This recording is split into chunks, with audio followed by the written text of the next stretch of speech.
Meron tayong isa pa na process ng composting. Ito yung tinatawag nating bokashi. Ang pinaka-materials lang natin na kailangan natin dito ay yung container, the rack. Madali lang po bili niyan sa mga local markets natin. And then number 2, yung CRH. Ito po yung tinatawag natin carbonized rice hull. Okay, sa kaalaman po ng lahat, ang carbonized rice hull, madali rin gawin. Gawa lang po ito sa ipa. Ang sunod na ingredient niyan, ito na yung manure. It depends kung anong gusto mong manure. Pero mas maganda, mas preferable, yung cow manure. Kasi pag ginamitan natin siya ng chicken manure, we have to see to it that the chicken manure is already processed. Hindi pwede yung bago. Hindi po pwede. Kailangan po yan ipoprocess nyo muna. I-stock mo muna sa isang lugar, dilig-diligan ng tubig hanggang mabulok. Pag nabulok na po ito na po pwede na pong gamitin to as fertilizer. Hindi po natin pwedeng gamitin yan na bago pa siya dahil mataas po ang ammonia content nito, which is nakakasira po sa ating mga halaman.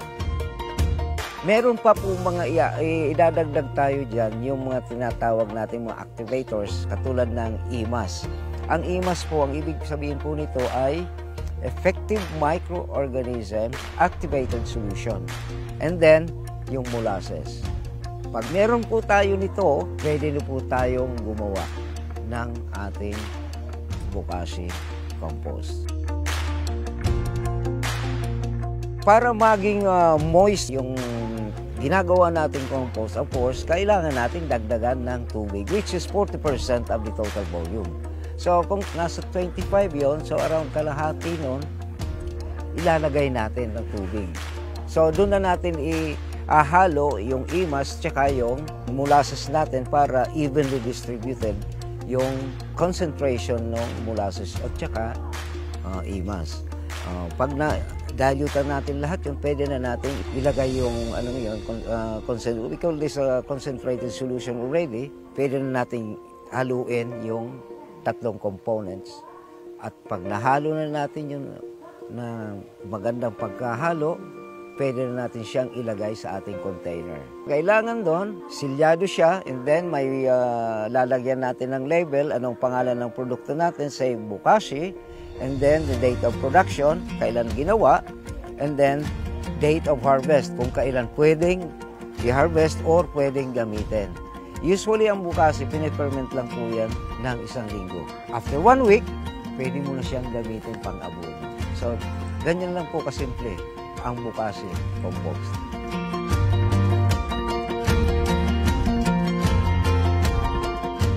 Kailangan po lang natin yung maging observant tayo sa ating kapaligiran.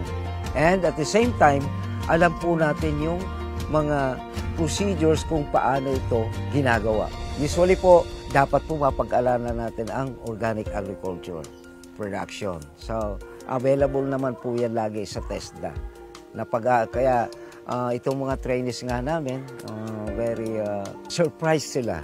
Dahil ganito lang pala niya, mandami natin dito. Yan kako ang essence ng organic agriculture na ibibigay sa inyo yung mga dapat makuha nyo dyan sa bakuran nyo mismo. Kahit kako sa kusina nyo, pwede kayong gumawa ng sarili nyong compost.